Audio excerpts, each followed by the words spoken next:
All right. So my name is Mair Emenogu, and I am the owner of Mair. It's a fine fragrance and fashion accessory brand. And this is my first time speaking in front of a group, so we're going to have fun today. Uh, and I will open up the floor to some questions. So I know there's probably a question or two that one of you have that can kind of either light a fire up under someone or, have someone pursue their own dreams. So is that okay? That's fine. Excellent. So I'm not your traditional business owner, and I'm not even your traditional entrepreneur. I got involved into perfumery from a very unconventional way. I was 20 years old. I just graduated college, and I found myself in a very long line of unemployment. So it was a year I couldn't find a job. It was very discouraging, and it was very humiliating. And 1 year later, I got a job, and the only job I could get was as a receptionist.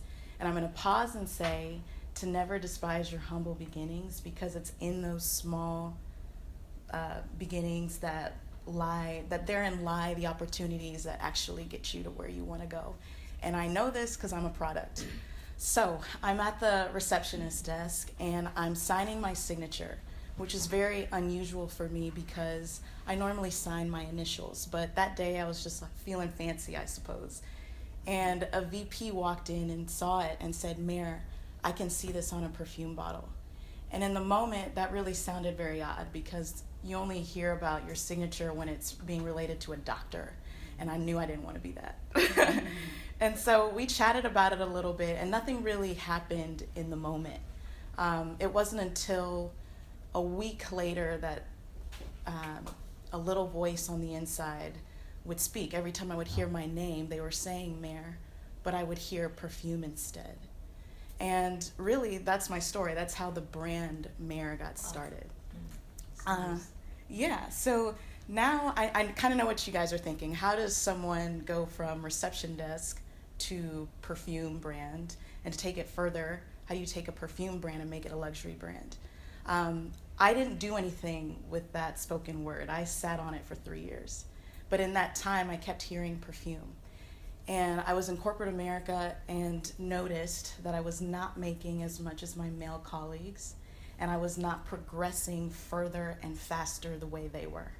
And it really felt like I was under a glass ceiling, and I felt stuck. And so I got irritated, agitated. I felt like you, Debbie. I felt like it's time to go.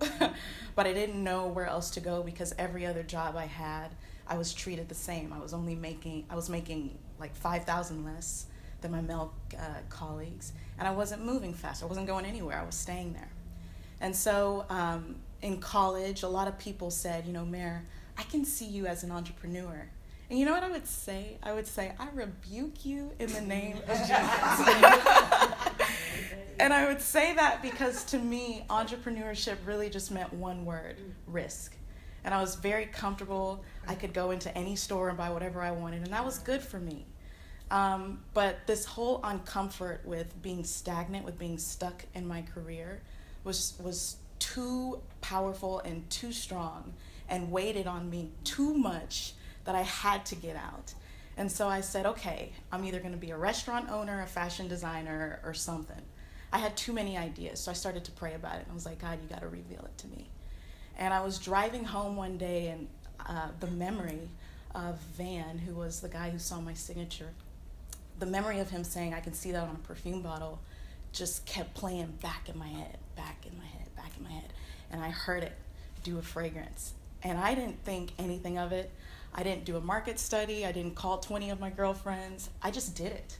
I took up the Nike mantra, and I just did it. And how I got the scent, I was a fanatic. So I wore perfume, and when you're a fanatic, you kind of know how it's done, but you don't actually do it. You know what I mean? So I knew that perfume had 3 basics. It was water, alcohol, and the aromatic compound. So for me, that was essential oil. So I went to Whole Foods, I went to H-E-B, I went to Kroger. I don't think I went to Walmart, but and just opened every of their essential oils, every one. And that's how I found out what scent to pick. And from there landed on bergamot, which is my most favorite. And then from there, learned how to blend and mix. Now, I don't come from a perfume background. I'm not a chemist, and no one in my family is. So for everything you want to learn, there is a video to teach you how to do it. And for me, that was YouTube. So I used all my resources that were free first. I learned how to mix. I watched master perfumers, I watched master mixers, and I even watched chemists talk about perfume. So my first fragrance is called Remember When, and I made it in my bedroom. And it was fine, it was perfect. I thought it was great. But then one morning, I was walking in the Galleria, because you know it never closes. And I just started dreaming. I was on the second floor and I was passing all these brands, and I said, you know what?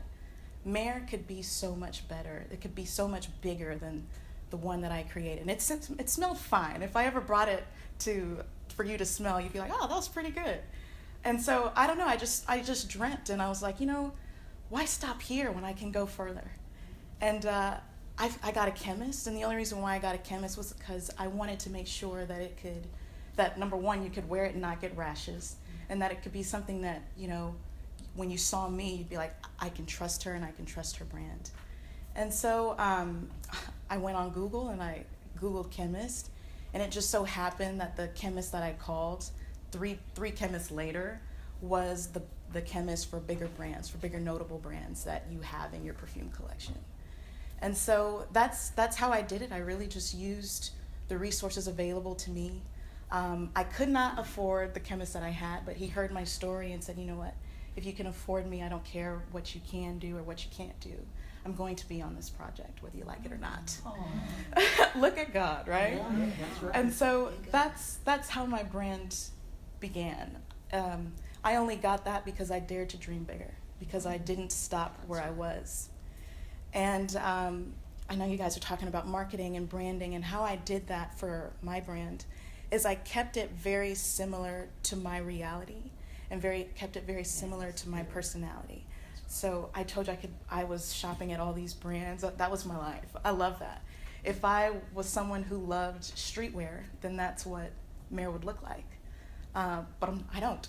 So Mair is a luxury brand because that's really where I spent a lot of my time. And it was easy for me. It wasn't a stretch. So I always like to leave with advice. And I heard Miss Oprah Winfrey say, you don't get what you hope for. You don't even get what you dream for. You get what you believe for. Yeah. And Mair was attacked by majority of my friends before it even got started. A lot of my bosses thought I was crazy, and pastors really didn't support it the way I needed them to.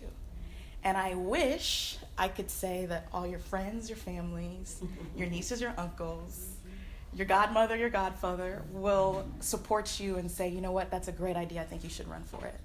But for me, the fire was just so big, and I can't even tell you why. I had to do it. I believed I could, so I did.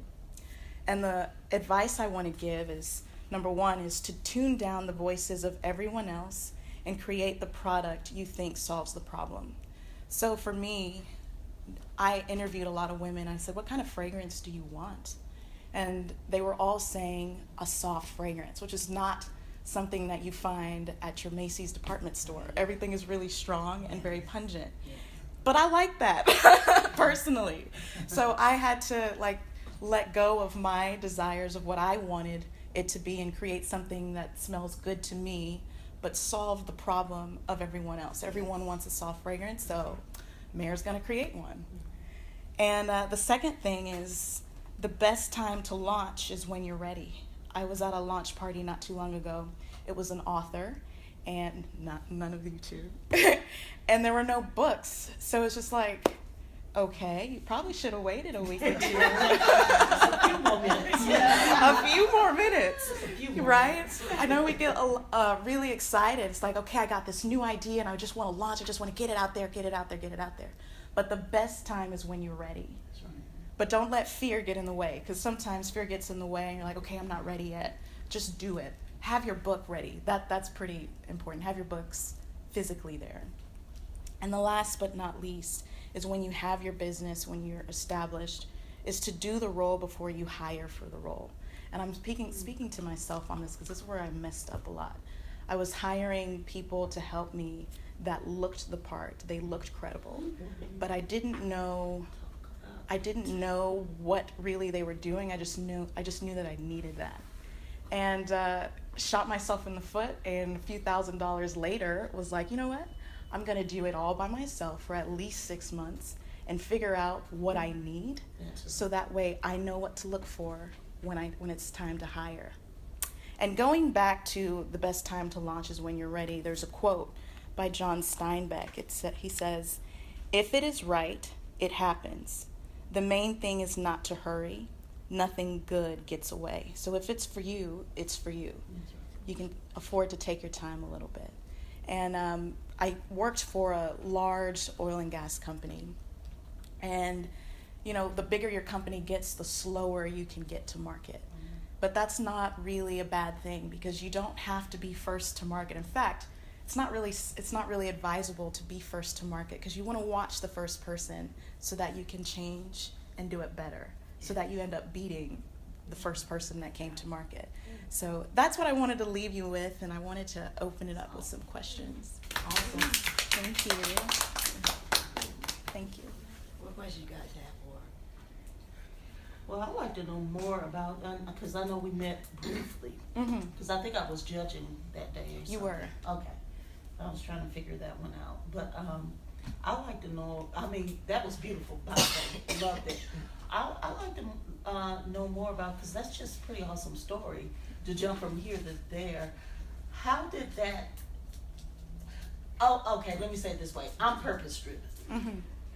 If you get a purpose behind it, I'm on it like a hound. And that sounds like you. What kind of purpose are you fulfilling for yourself and for others with your brand and what you're doing? With my brand, it's more, you know, the small beginning thing. It's more like, this is what I wanted. I wanted to be a company executive in 3 years and the CEO in 5. And that's the mindset of any millennial ambitious person you'll meet, right? And so now my purpose is really just to inspire other women, because I never thought this was my life, number one. On a spiritual level, it's, you know, never to despise your humble beginnings, yes. But it's more of, if God said he'll do it, number one. Number two is, you know, I didn't really know a lot about perfume, but just looking back, God was in there in the whole time. So I'm acting as kind of like a testimony of, you know, a lot of people are crippled by fear. And I just did it. I didn't ask a lot of people. I mean, I did, and it was beat down by pretty much everyone I told. Mm-hmm. And I guess I just want to be the product for other people to see, to just be like, hey, if I can do it, you can do it as well. That's my main purpose. Thank you. To be the picture of, or the image of, you can do it. Mm-hmm. To be the face of Nike. How about that? Yeah. Are you fulfilled because you completed a goal that other people said you couldn't do or discouraged you from doing it? Or are you fulfilled because you really, this is kind of a ridiculous question, but genuinely feel like you have a good product? Because I've seen people creating perfumes and going on Shark Tank, and you can't do this. You can't, you can't sell perfume. You have to be a name. I've seen them, just say, no, I'm not going to sign up for this, and I'm not going to endorse this on Shark Tank when they present perfumes, because the ideology is that you have to be like a celebrity, recognized. Mm-hmm. Yeah, that's what I've heard them say to other people who've been on that show for perfume. Am I fulfilled because I did it? No. I knew early, from the beginning, it wasn't accepted by anyone. Oh. And so I did it for me. It was so far and so left field. My degree is in corporate communications and marketing. And now I'm like a perfumer, chemist, scientist kind of person. So it was more of a, can I really do that? So it was more of a missing piece of the puzzle. It was a fire. I had to do it. Where I find my fulfillment is just in the fact that I went from nothing. I started a brand out of nothing and turned it into something. So Mair is about 1.5 years old. I'm not where I want to be, but I am definitely not where I started. It's in Texas, it's in California, and that was by the grace of God. And it's Beautiful. soon to be in New York. It's not just a perfume brand. In 2016, I launched a scarf line from Italy. So I'm fulfilled by these different things of, you know, hey, what more can we do? Yes. Like, hey, what more can Mair become? So is it just perfume and is it clothing, motivation? It's not clothing yet. That's farther down the line. Oh, okay. Yeah. So I have another quick question. So your marketing strategy, Mm-hmm. how did you get there?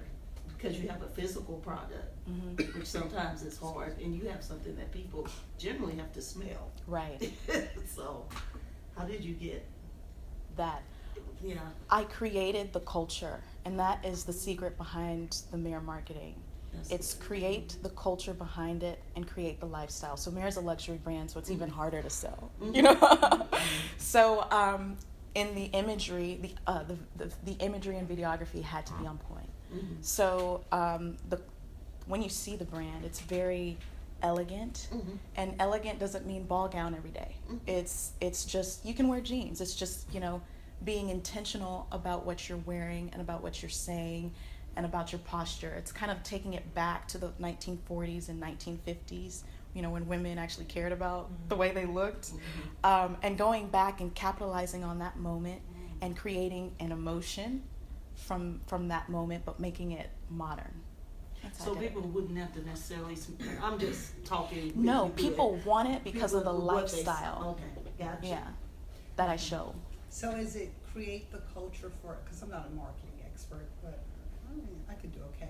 But if I understand what I need to do, so is it create the culture for any given thing you're trying to do or whatever your passion is? For I think example, that worked reading, for you're teaching me. people to read, you create the culture to embrace books even though they're dissipating and disappearing. Is that what you're saying? That is what I'm saying. Okay. I think a lot of people miss the mark by hiring a celebrity. Like when I started, there was someone that started and did the same thing as me, but had a different story.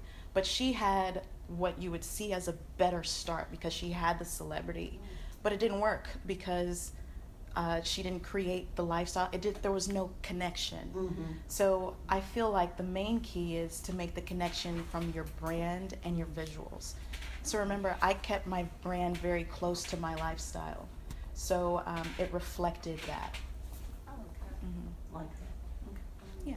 Anything else, ladies? I'm gonna stop because I keep questioning. I know. I'll pause. Well, Mayor, Thank appreciate it.